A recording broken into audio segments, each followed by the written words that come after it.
Hello and welcome everyone. I've been talking on mute here, but welcome everyone. My name is Dr. Beth Maranzini, and I am the Madam Chair of the Prospanica Latina track. And we are so glad that you were able to join us today.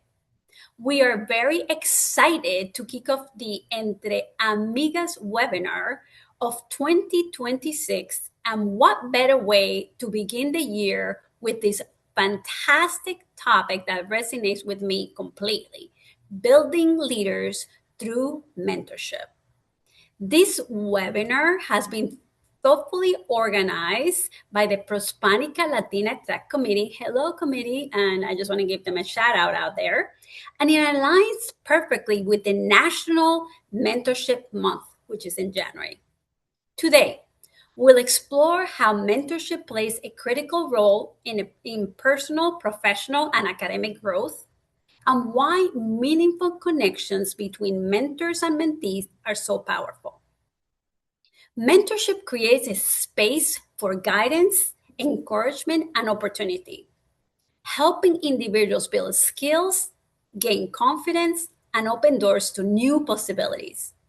We look forward to celebrating the impacts of mentorship and the ways it continues to uplift and empower our community. Now that we have set the stage for why mentorship matters, we're excited to transition into the heart of this conversation, our panel discussion.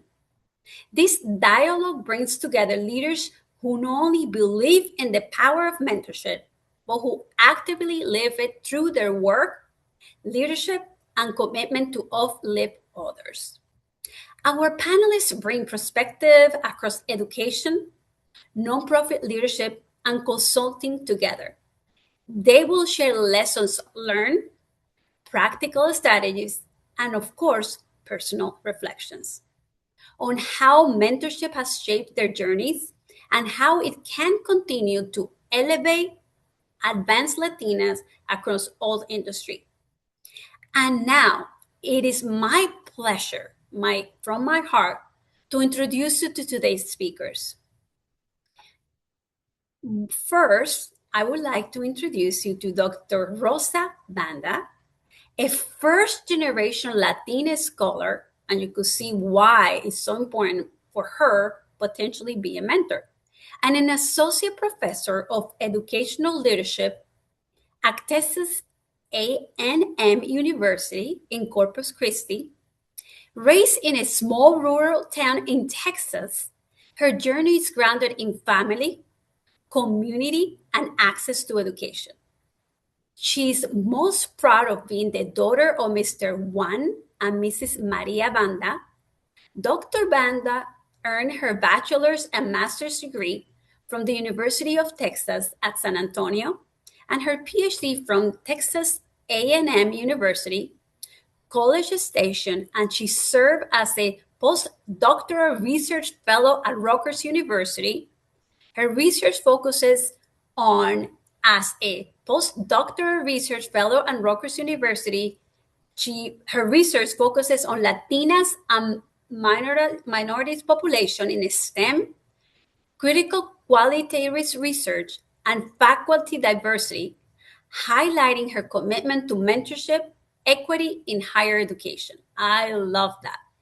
Building on the academic and research-based perspective of mentorship, our next panelist brings a leadership and coaching lens rooted in practice and lived experiences.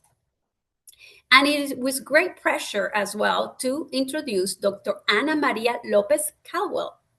She's the CEO of Dr. Ana Maria Consulting and a leadership coach with over 15 years on experience supporting high-achieving professionals through coaching, consulting, and speaking. She helps individuals lead with authenticity, confidence, and impact, particularly those who are often the only in the room. Her work centers on culturally responsive leadership and mentorship as a pathway to empowerment, sustainability, and meaningful change. My apologies.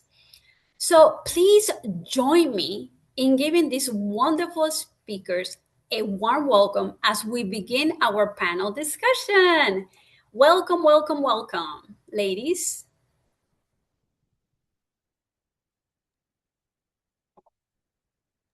Thanks so much for having us, Beth.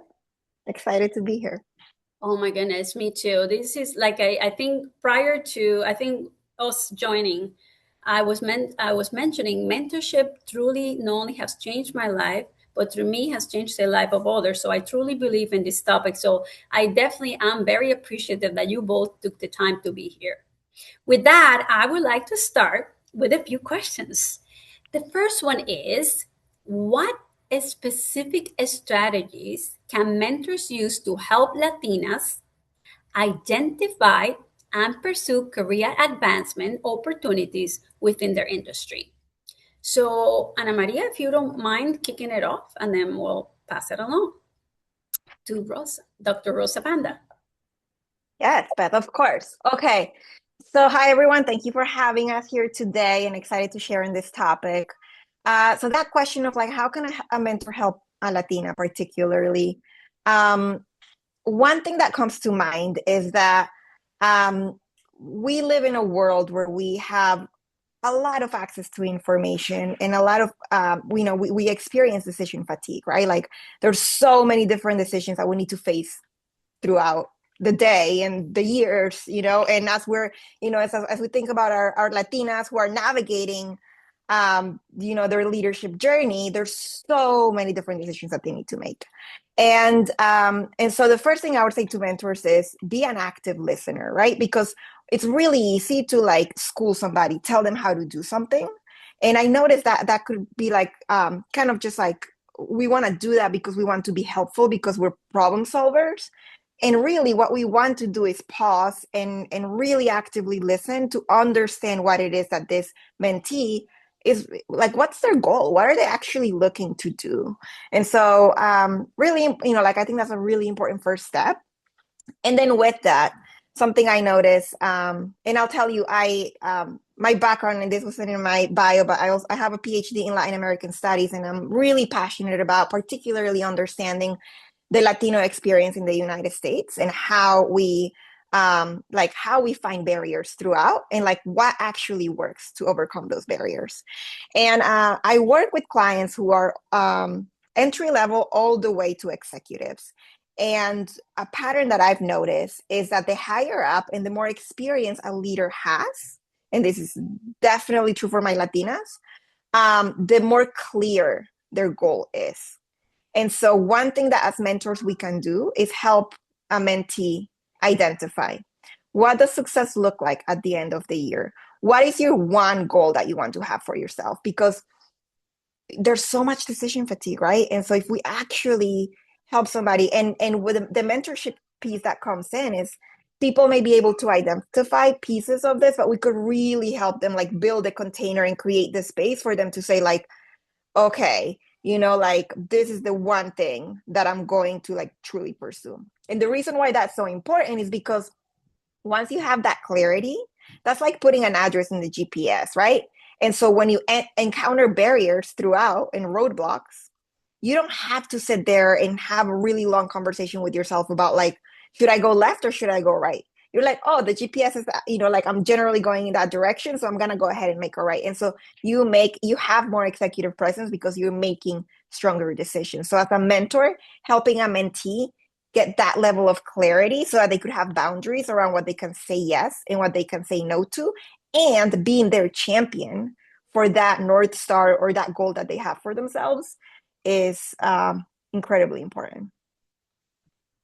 Yeah, I totally agree with that, Dr. Ana Maria, in my conversations and my own experiences as well. And I think what I find to be really important about mentorship, or why mentorship for me I was always poured into by other people before, right? Like other people saw me before I saw myself in the space that I was operating. And that I think is really important to not only be visible, but to make people be seen. And sometimes as Latinas, we're not seen. Like, we're visible in a room if we're one or two or three, we're not really seen. And so for me, a lot of my mentorship or a lot of the mentors I had that was really important is that you don't just have one mentor, right? Like you seek out relationships with lots of different people to pour into you, right? Because one person cannot pour into you and you cannot pour into one person. That like that you just deplete yourself in that way. You deplete others as well. So I think having multiple mentors and building these really authentic relationships. And so some of the best mentors that I've had, I'll say like Dr. Fred Bonner and Dr. Vince Lechuga and Dr. Ivana Lincoln and Dr. Christine Stanley out in College Station.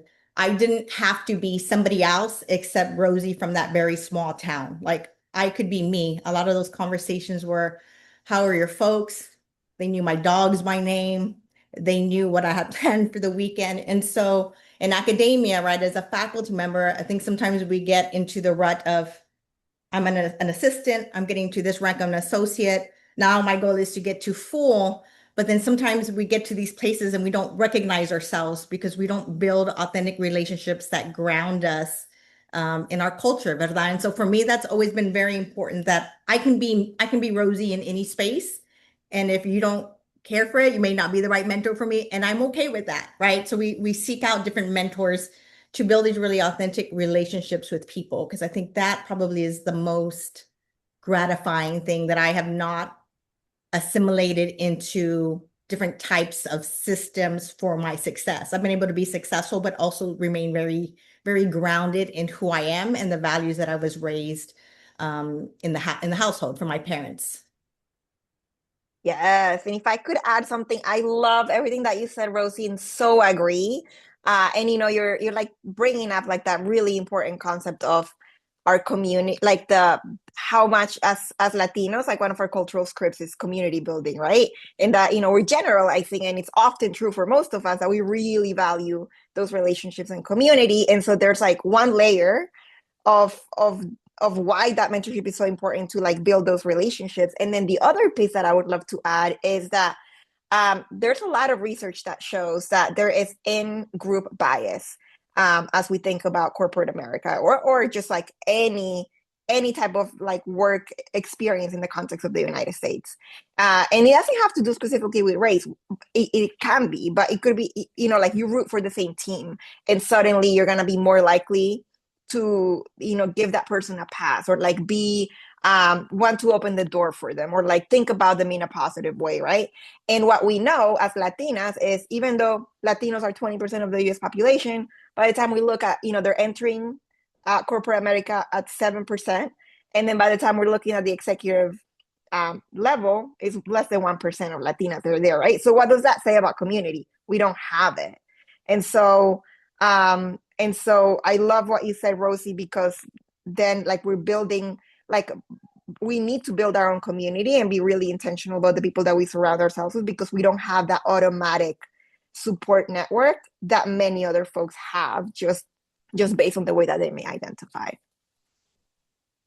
Love it. Love it. A lot of great information. I did wanted to emphasize the multiple mentors that Dr. Rosa Banda mentioned. I think is, a lot of people would try to limit stuff. I have one mentor. No, depending upon what you're doing, I have mentors for different things. And different mentors have different styles too. I had a mentor that was very intentional on, hey, what is your end game? What's your goal? And then another mentor that was like me. I'm like, I don't know. I'll just go with the flow. I get doors and open and continue that way. So you identify with certain, different mentors, and different mentors bring different perspectives. So I love that.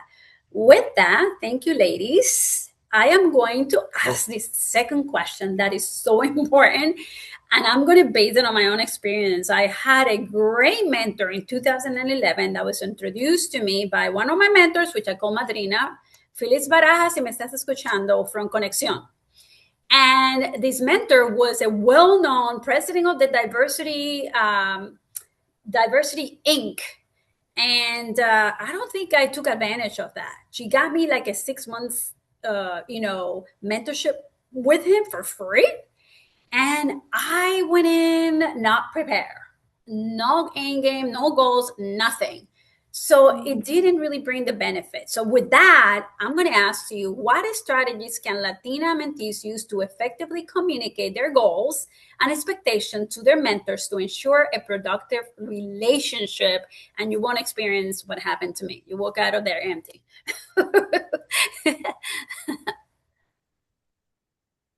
So, Doctora Rosa, would you like to start? Yeah, I can relate to that too, because I feel like a lot of folks have poured into me or opened doors or given me the opportunities. But as a first gen, I don't really know what I needed at that point. So that's where it gets a little gray when you're earlier in the career, right? Like you're trying to figure out what is it should I ask? I'm still trying to find my own imposter syndrome. So, right. So some of that transparency, and again, it goes back for me, it goes back to that relationship building, is that you have to be really vulnerable with somebody to say, I don't really know what I need, but I'm trying to maybe get here.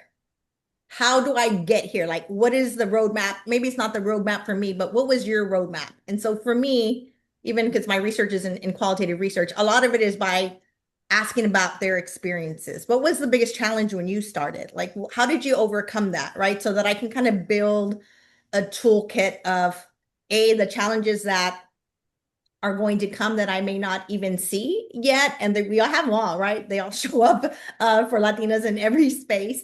But how do we be vulnerable enough where we can be transparent about those conversations, right? Even if I know I need to get here, I don't really know the roadmap on what that actually looks like, right? And I think that's part of being very vulnerable, to be able to say, I'm a little lost, which is okay, because I've said it many times before. Like, I don't know, listen, this madre, right? Like, I should have done it this way, but I can't do it now because I just killed a year of my time or whatever, right? So I think in terms of seeing every opportunity or every engagement is just to tap into people, even if you don't know what you're trying to tap into, right? By asking them about their experiences. Or I've talked to a lot of mentors about how they overcome imposter syndrome. I talked to a lot of folks about things that I need to be validated in a way that I know I'm not gaslighting myself, because sometimes I think maybe it's just me. But I think that transparency and that vulnerability helps with clarifying your goals, because then you can kind of see where people have been, what people endure, and making sure that we have the toolkit as we go through, right, to be able to navigate those spaces. Because there is a psychological, right? It's not just emotional or physical. There's a psychological component to spaces that we have to go into. And I think that's part of, if you trust your mentor and you can be vulnerable with them, you can learn a lot from them, even if it's not learning based on like traditional metrics of what learning should look like. You can define what that mentorship relationship looks like for you. And if we don't tap into it, Dr. Beth, like I did it sometimes, like, ni modo, I'm going to do better, right? Like next time that I have an opportunity, that I'm going to tap into these other avenues as well, maybe that I didn't take advantage of initially. Not because I didn't want them, I just didn't know what they were. Very true. Very true. I truly relate to your comments here. And I would like to ask Dr. Ana Maria if she wants to just add some thoughts in reference to strategies that, Latinas mentees can use to make their time with their mentors a little more productive and effective.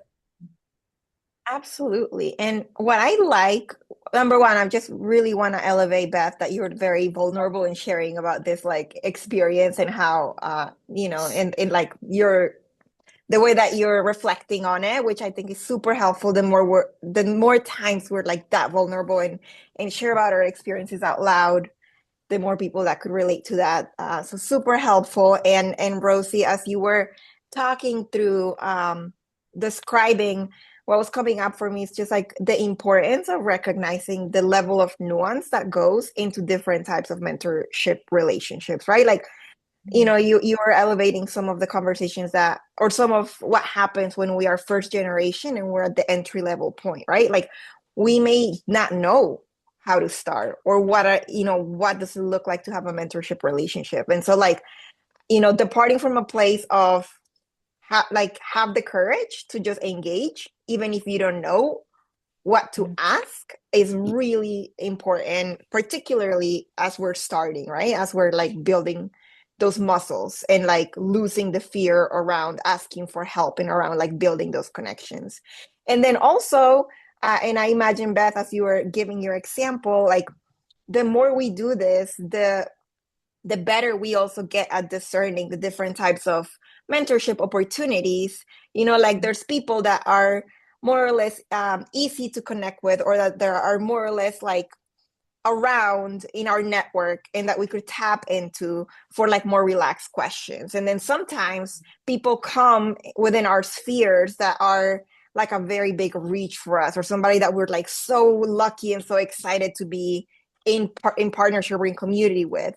And so like there, you know, certainly like as we think about those and as we can identify those, you know, I would say some strategies around that are to try to get clear before entering those conversations, to say like, okay, what is it, like what's my angle here, what is my ask, right?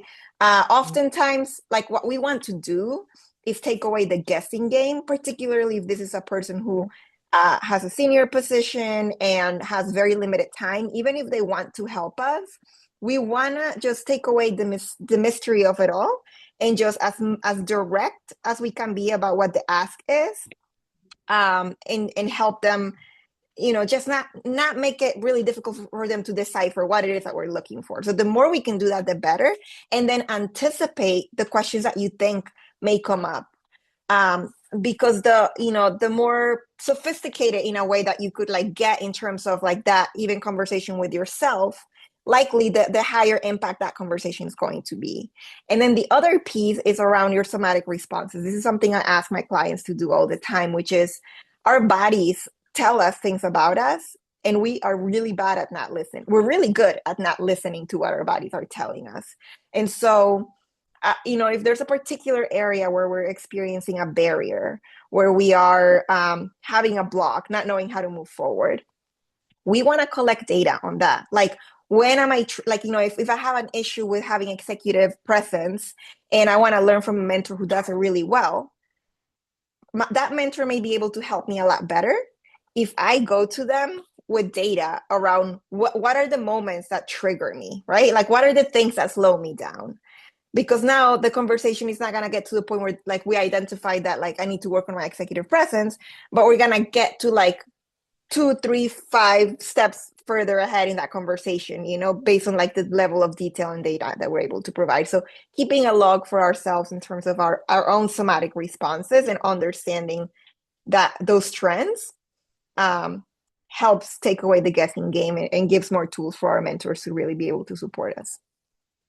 I so like that. Sorry, Dr. Beth. I was going to say, I appreciate that, Dr. Maria, in terms of taking the guessing game away. Now that I'm more seasoned in my career, a lot of those conversations with doc students, my questions right off the bat as we start to work on a dissertation or publications or resumes or whatever, you know, job interviews, whatever. A lot of those conversations, I start with, how can I serve you? What do you need from me to be successful? Like, let you tell me, right? Because I can't, if you don't communicate with me, even if you're not sure, right? To your point of the guessing game and having the courage to ask those questions. So even if we're not sure, you can say, I don't really know, but I'm trying to get here. And I think that's really important in terms of the transparency, and just the communication is really important with mentors, because mentors are typically tapped out with lots of mentees. ¿Verdad? And we all, as Latinas, we all do the work, and we want to do the work. And sometimes it's a lot more work than what there is hours in the day to do, but we give, it's part of the community uplift, right? It's kind of rooted in the values that we often were raised in the household. And so I appreciate that. I think that's a great point. And I'm going to keep a semantic log of, so I appreciate that, Dr. Maria. Yes, I have a tool, so I can send you a link so you could record it. Would love that. Thank you. Well, maybe you could put it on the chat, the LinkedIn chat, for everyone else, if possible. Sure, I'm happy to do that. I wanted to just, you know, share. I feel a couple of things. So when I mentioned earlier when we were, you know, getting to know each other, that I lead the mentorship program in the company that I work for. in the Hispanic BRG. And I'm going to tell you, the young generation is so well prepared. I had a few mentees that came in. We provide this tool that we're so prepared, like with a one pager of their experiences, their goals, what they wanted to accomplish. Like, so I feel like the new generation is getting more sophisticated as they go along with knowing what they're wanting to get out of the mentorship, and they Good. will test you in the essence of giving you some questions that are really important, and you probably need to answer for them. So I just want to let you know that being a mentor is not something that you take light. And by the way, it's not that you need to have a PhD as we have here. It's more of so not to scare anyone, because we're always looking for mentors. It's more based on experiences, as Dr. Rosa Banda said. Every one of my comments here, potentially I will have experience that I will share without any hesitation, because that's what it's all about. A mentor is a person that is going to give you guidance, not based on a textbook, but based on experiences to help you. So with that, my ladies, let us move to the next question. I'm really excited about this topic. How can mentors measure their own effectiveness and growth when mentoring Latinas for leadership and career and advancement? So, Dr. Ana Maria, let me start with you. Yeah. So I would say, data and metrics are super helpful, right? So like if we define what it is, going back to the conversation we've been having throughout, right? It's about what is it that you want to get out of this relationship? What is the help that you need, right? So one very easy way to measure that is in the beginning of our engagement, describing that, figuring out what that is, and then measuring success towards that goal. That helps for a variety of reasons. One is like at the end, you'll be able to know how effective you were with your mentee. But the other thing is it actually will help you all be on track, right? And go back to that goal and work towards something instead of having, one-off conversations, which are also fine to have, again, depending on the relationship. But so one way would be to just define the goal and then measure it. Another piece that could also be measured, but it's a little bit more qualitative, is around that relationship piece, right? Like if folks are coming back to you, if you're building like a referral network, if other young people are like, hey, or not necessarily young people, other mentees are asking for your thoughts, you're doing something right. So that's another like way to tell.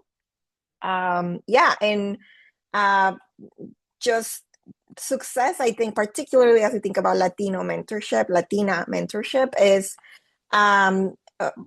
being super aware of like cultural relevance and making sure that we understand as mentors that the barriers that a Latina faces as they're moving up through their leadership is unique, is specific, right? And we don't need to generalize and assume that every Latina has the same experience. And we know enough about the data to know really strong trends and to be able to, to utilize that and to elevate those experiences and share our own experiences with our mentees, so that folks are not feeling isolated and they really feel seen and like as part of a community. Love it. Love it. Dr. Rosa Banda, do you want to add any color to these questions? Yeah, How can we measure their effectiveness? Yeah, I was going to say, I agree with that, Dr. Ana Maria. I find myself shaking a lot in everything you're sharing, as we connect, is that I love the question because the question was like, how can mentors measure their own effectiveness and growth? And so I think realizing that people are not homogenous, whether they're Latinas or not, like nobody has the same experience in the same space with the same people, right? The dynamics change. My mentoring relationships with my mentees look completely different. Some people come with the note, to what Dr. Beth was saying, like, the one pager, this is what I want to get. I want to observe your classes. Let's talk about your pedagogy after class. Like we meet at weekly. And then there's other folks who are like, I'm not really sure, right? But being able to recognize as a mentor that it's not, again, it's not a one-way street. So if you're filling their cup, I also learned so much from my mentees about what they're also experiencing, right? So think of like mentors not as they know everything because they've experienced X, Y, and Z, but know that you're learning from each other. And so I appreciate that when Yeah. we think about effectiveness and growth, and we use data, but I really also just like using the informal theory so we can define what effectiveness and growth looks like for us. So I could say, Rosie mentoring 10 years ago to Rosie mentoring junior faculty, women of color who come into my department now, it looks completely different. But that because my experiences have changed.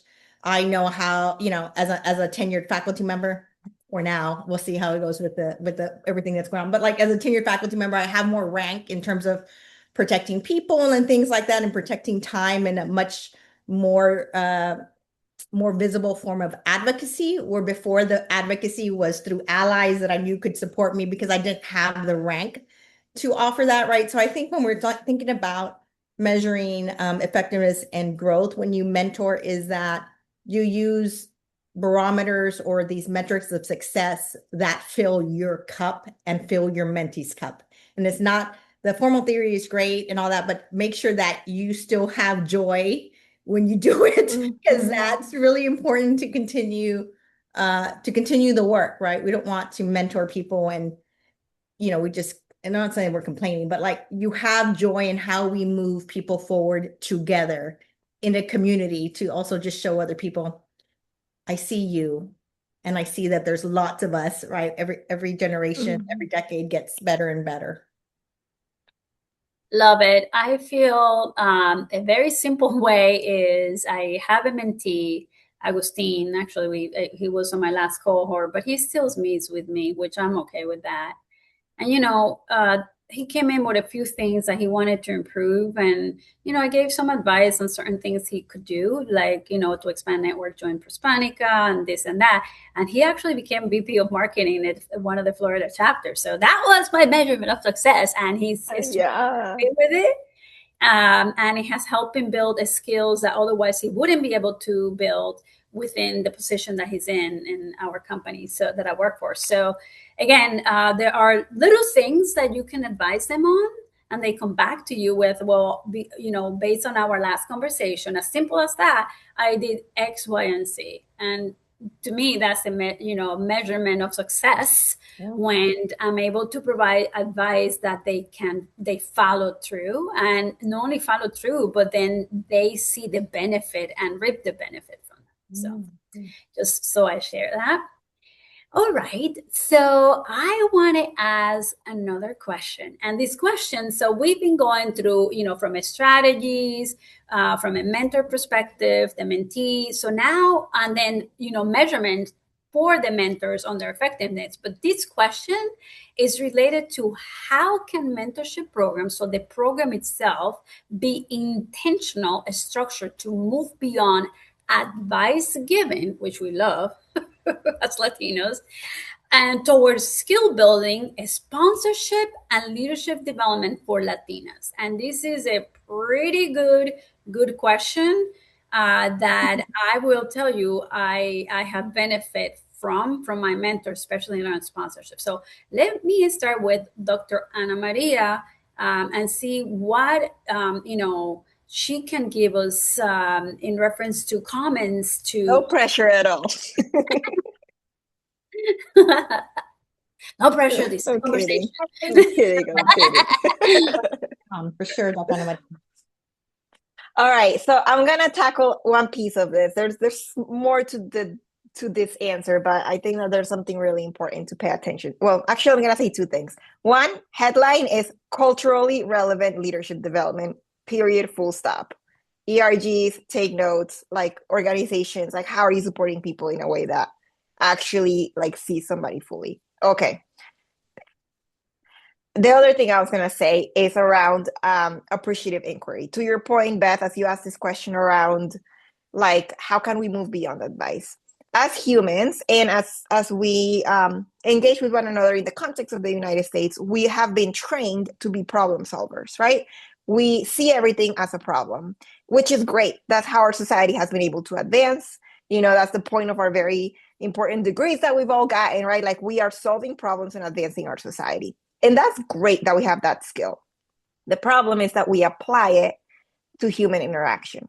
And so when we engage with somebody and they tell us something, we often go into problem solving mode, right? And so, for example, if I'm having a conversation with somebody who could be hard of hearing and they tell me, hey, I'm hard of hearing, and they're just telling me about who they are, it could be very easy for me to go into that problem solving mode or that mentorship mode and say like, have you thought about using an ear aid, right? And that's almost like an impulse that we may have because we're trying to be helpful and we're just using our critical thinking skills.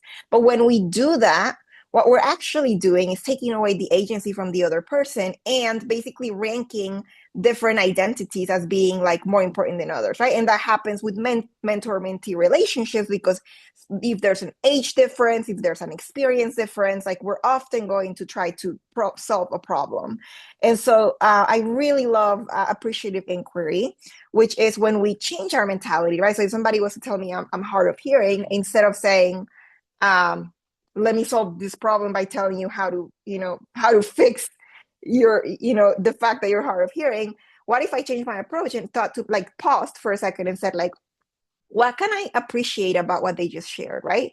And so I could say like, wow, you must be really adept at navigating a hearing world and a deaf world and like communicating in like two different modes. Like you must be really good at switching between the two. That must be a really cool skill that you could have, right? Like, do you notice like the difference in that answer, right? Like immediately we're empowering that other person, right? By like having that level of appreciative inquiry. And so as we think about those relationships and the agency of the other person and the culture of the other person and their identity, by removing some of that problem solving and like giving them the agency to tell us what it is that they want to share, and then asking them like, how is it that you would like to be supported, right? And then they'll tell us, and then we could problem solve around specifically what it is that they need. But that's particularly like that's a training I do for organizations, particularly for mentors who are of different identities of the mentees that they're working with, to make sure that we're being respectful and treating each other in an equal playing field. I saw that, Dr. Ana Maria, because culturally relevant, yes, absolutely, hands down. And I appreciate the notion of appreciative inquiry, right? Because I think we've been trained to what you've shared, right? Is that we've been trained to listen to either respond or to agree with somebody, but we've been trained to listen to understand somebody, right? Because we're just hardwired to be problem solvers in many spaces. And so I think that kind of ties along with, in order to get to true advocacy, you can't believe or you can't enact culturally relevant without having appreciative inquiry and without having this asset-based lens in which you see the world, right? Because oftentimes as first-generation students or as Latinas, we often subconsciously consume these deficit views about ourselves, and or it shows up in programming because it's such a subconscious level of what we've been, I'm saying indoctrinated, but kind of indoctrinated through everything, through the messaging that we've had, that it doesn't allow us sometimes maybe to accept the sponsorship. And so I think reframing even our own epistemological framework, right? Our own framing of, let me see myself through an asset so that I can believe that others can see that from me too, right? Oftentimes we're tapped or validated. My parents could always say like, oh, Rosie, you're this and that. I'm like, my parents, so technically you probably should, but when somebody else says it and they can tap in and validate me from an asset-based lens, I mean, I think Dr. Beth noted it when we chatted before the webinar started, but is that somebody plants a seed in, but to be able to plant the right seed and to really kind of cultivate that is that you have to operate from an asset-based lens. And oftentimes we don't see the blind spots in how we approach because we want to fix behavior, but we don't question policy, right? When we get into spaces when we can revisit policy and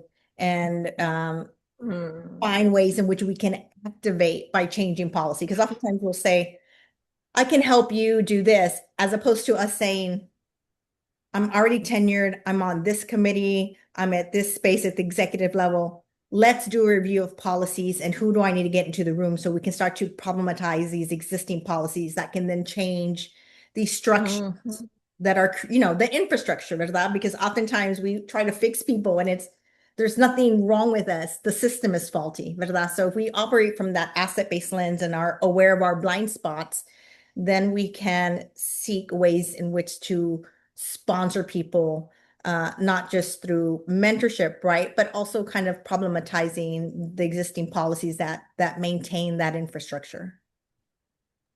Love it, love it, love it. And guys, or ladies, my apologies. Let me just say this: the power of planting a seed is immense. And I have gone through two examples of this one young lady who does my nails, and I know that's kind of funny story, right? Like, oh, nails. Well, just pay attention. The girl that does my nail, she's Asian, and she does an amazing job. When she's not there, I suffer. Okay, people don't do a good job. So I told her one day, I said, "Look, you are so talented. You are amazing on what you do." And I encourage you to try. She's like, well, I don't speak English. Oh, don't worry. When I got here, I couldn't even speak the language. Just do your best and, don't be afraid. Well, months go by, and this girl, every time she sees me, she hugs me. She has become to me a very special person. And the reason why I share that is because she shared that nobody has ever told her she had talent. She's there doing people's nair, with her head down and, going her way, one person the next. And it was the first time ever someone ever spoke those words to her. I could mention another story that happened to me this week as well, but I'm just wanted to share because little truthful, authentic, comments to people about their skills, their talent can make a difference and build that confidence in that person. And I don't know why, but I tend to always want to tell people how I feel about them, even on cross-functional team with programmers who are from Asia, and I work really hard, and nobody ever tells them you're great on what you do, but we are very quick to put them down and try to be very forceful on what we want. So planting a seed is a good deed, and you will be surprised of the fruit that it reaps from that one compliment that you make to someone. So take the time. All right. Well, we do have a few minutes here to, continue adding some more color to the conversation, especially my favorite part of the webinars, which is the, live questioning chat where we allow, we provide the folks who are watching us the opportunity to submit some questions. And I love that because, it's live and you get to actually answer questions for folks that took the time to be here. So I am going to move us to the Q&A, live Q&A. And I guess the first question that I see in the chat was, what skills or mindsets should Latina mentees prioritize developing through mentorship to prepare for leadership roles? So I will start with, let's see. Ana Maria, I know you were like, oh, no, me. I'm going to do that again. Can you repeat the question? What skills should Latinas Okay, here we go. What skills or mindsets should Latina mentees prioritize developing through mentorship to prepare for leadership roles? Yes.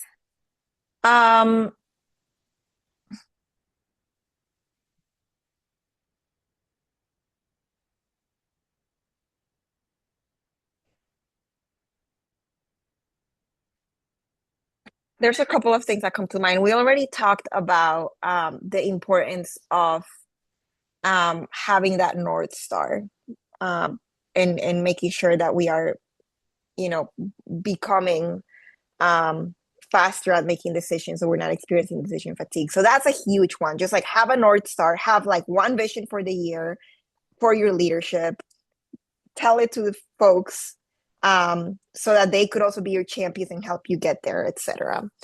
The other piece is around authenticity. So I'll share with you that as I work with Latinos, I work with folks at all stages of their career. And I notice that when I work with folks who are mid-career, so they've been in their job for 10, 15 years, by the time they get to me, they have changed their ambition in some ways. Like, let's say when they started, they're like, I want to be CEO of the company that I'm working for.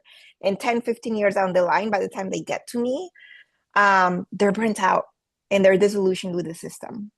And oftentimes something that comes up is that they say, I don't feel like I could be my full self. Like I am giving up certain aspects of my identity and I'm no longer willing to give that up. And so I rather just be an individual contributor or transition jobs. But that's a really expensive price to pay. And I feel like burnt out about it.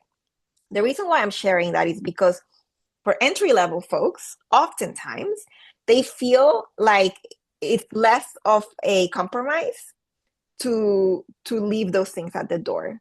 Like when you start, you're like, oh, whatever, like I'm gonna be Latina at home and I'm gonna have my Latino friends and speak Spanish and whatever. But then when I walk into work, I'm gonna assimilate a little bit, and that's okay because it's worth it for me. It is not for me to say how anybody like how much they want to lean or they should lean into their Latinidad or lean out, especially right now. But the piece, like in terms of like the mindset and like what you should be thinking about in your career is to really assess how you're showing up. Do you feel authentic? And what is the price? What is the weight that has on how you're showing up? And like, kind of just like try to anticipate how that could look like in the future. Because the sooner you could find like a middle ground, like you need to figure out for yourself, what are your non-negotiables? I wish there was like a rule of thumb. Like this is how much Latina you should be. Like, no, every single person has a different kind of just like spectrum. And so like really getting honest with yourself and even maybe working with a Latino mentor to figure out like, what are the things that I'm willing to kind of, lean out a little bit on, if any. For some folks, it's nothing, right? Like you want to be Latina through and through, and that's great. For some folks, that's not the case, right? So like figuring out that and paying attention to that so that you could feel like you're authentic under your own skin, even if it feels like a small thing when you're entry level, it will begin to like weigh on you the older you get. And so pay attention to that sooner than later is what I would say. Love it. Love it. Dr. Rosa Banda, would you like to add? Yes, please. I'm sorry. Yeah, I think that's a great, Dr. Ana Maria. I feel like you just described me as I'm 10 years into my position. So I'll be reaching out to you after this webinar.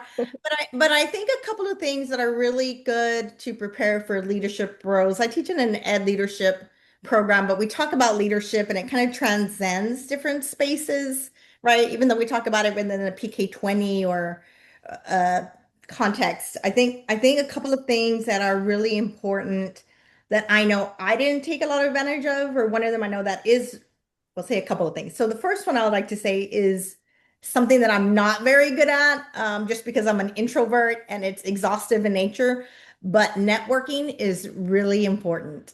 Like building your networks early. And I'm not talking about through organizations like this, but like if you're in higher ed, it doesn't have to be like those huge conferences. It can be your community in schools or like your local conferences, but those networks are so important for you to have space to be in community with people who share the same passion so that you can have a community. Because at work, to what Dr. Ana Maria has shared, it gets overwhelming. You get jaded when you're in it for a long time because you feel like you're just spinning your wheels. So I think networking is an important skill set. I'm not very good at that, so I would not get, but that's definitely important. And I think also what's really important is being aware of the politics in the spaces that you occupy. So when I was a doctoral student, I spent a lot of time, and as a postdoc as well,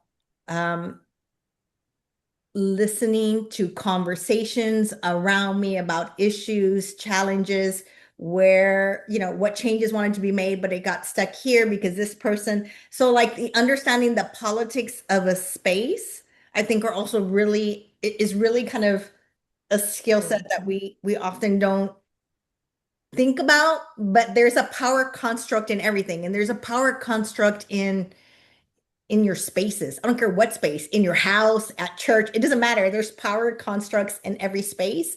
And I think that's another skill set as you prepare for leadership roles, is that you've got to be able to navigate those politics of spaces. So being able to, I don't want to say code switch, but being aware of who needs to be your allies. Where's the entrance convergence for this, for who I need to talk to, right? Being able to uh, know their language or know the language of the politics in a space so that you are seen and heard. Yes, Love that's on the money. I love it. I love it too. It's really important not to get caught up on politics and, water cooler conversations. Just, stay on your lane and stay focused. If you really want to get somewhere, it's the best thing to do. Dr. Rosavanda, that networking is critical.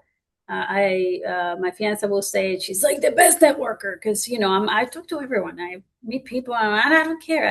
It's just natural. So as opposed to some people, it's not natural. I think I'm a born networker. And then being authentic. I think for Dr. Ana Maria Espadon, I believe that when I first started in my career, I was trying to fit in, especially when I went to a 2 year college to learn English. And, one of the classes was about, hey, you need to, not kiss people on the cheeks when you meet them, keep your personal space, like trying to fit in. And that actually kind of made me want to be like everyone else, right? In the office. But in my career now, I am so authentic. I feel authenticity is the key for success because people will smell when you're not being authentic, and it's going to create distrust. So I feel I guess my superpower is being Latina. And when you see my colleagues see my I'm like, hola, how are you? And I put a little like, hi, because I am Latina. I can't hide that. It's like, okay, you could tell. So being authentic too, but in a point where you fit in. Okay, it's not like you're gonna go in with a boombox and rollers on your head. It's being your authentic you, so people trust you. It's important. I'm going to ask one more question that came in through the live Q&A, and it is, for someone early in their career, what's the best way to approach a potential mentor without feeling awkward or transactional? This is a question I get all the time. So I'm going to let the ladies here answer that question. So I'm going to start right now with Dr. Banda, Rosa Banda. Yes, Maria, I gave you a chance here, Ana Maria. So how do you approach a mentor based on your own experience? What have you done?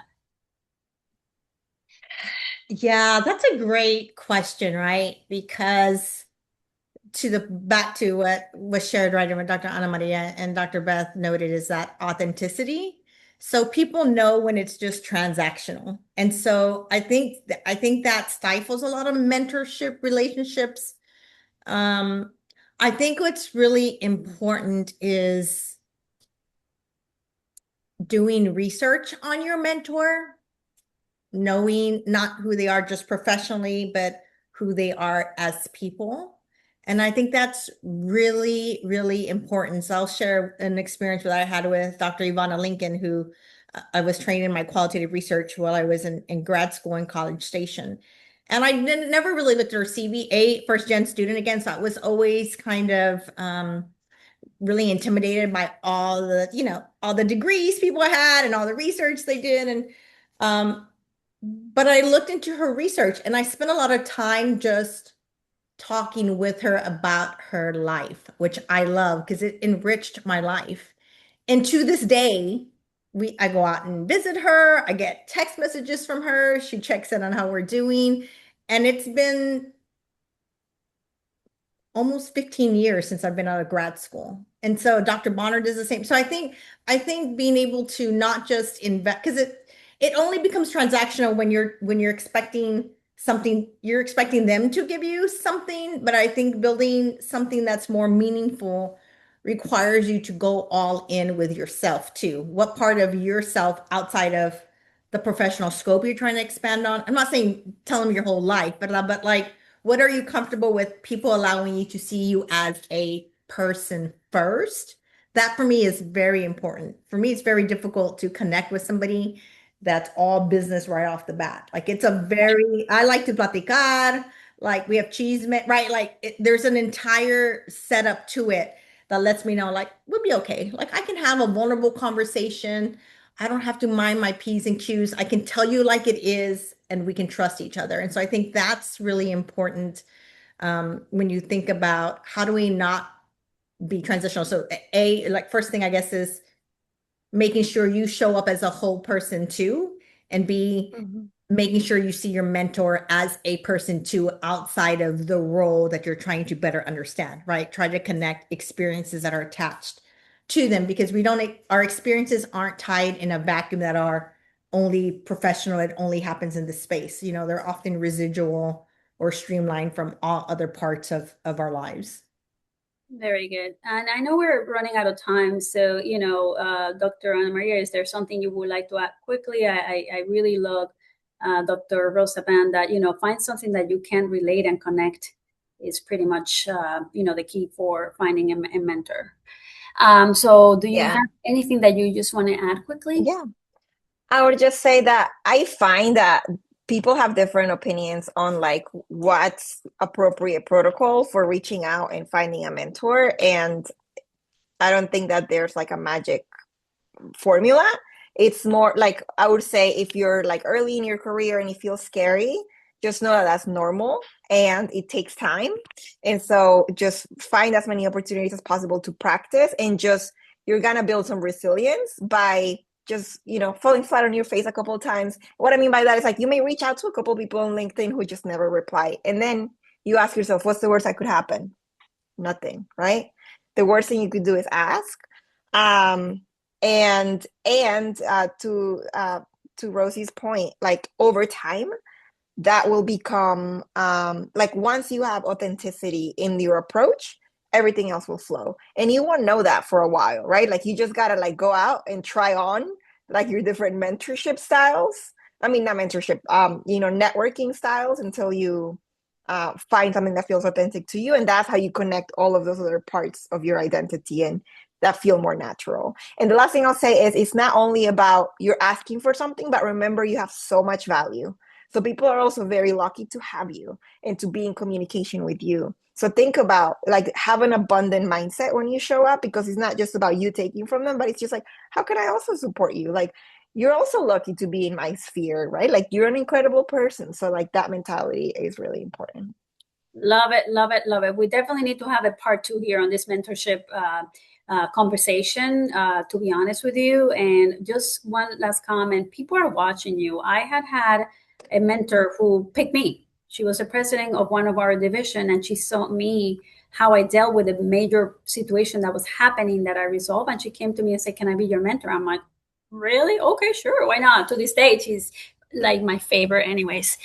Anyhow, well, ladies, we have come to the end of our conversation. And again, I'm so excited and so thrilled with all the beautiful advice and, experiences that you shared that I wish we had a part 2, but we have to wrap it up. So with that, I just want to, thank you, both of you, Dr. Ana Maria and Dr. Rosa Banda, for joining us again. I also, in this conversation of building leaders through mentorship, I would like to extend a heartfelt thank you to everyone who took the time to join us. I am sure for certain that you took the time to join us and you're going to walk out of here with information that is going to be useful for you, and as you are trying to start your being a mentor or find a mentor. I also would like to extend a sincere thank you and gratitude to Prospanica National. I mean, they're amazing supporting our Latina community track, which I also want to thank you. We get together and we put together these important conversations for you. And with that, our next conversation is going to be on February 18. So please mark your calendars, write it down. It's going to be Latinas Leading AI. If you think mentorship is important, try to join that conversation. That is exponentially important for those of you because that's the future right now. AI is the future, and you need to join that wagon. With that, we are going to have a presentation with Tequeria, not taqueria, but Tequeria. This section will spotlight how Latinas are driving innovation, shaping the future of artificial intelligence, and leading boldly in the tech space, which is so important for us. STEM is so important. I just hope from my heart that you have enjoyed this conversation, that you have learn from what we share with you, and most important, that we could see you February 18. Our objective was to uplift you today, and I hope that we have accomplished that objective. Thank you, everyone. Thank you, Prospanica, and Tomás Sabino, our CEO, who is our biggest supporter. Thank you so much, everyone. Thank you, ladies. Bye. Thank you so much.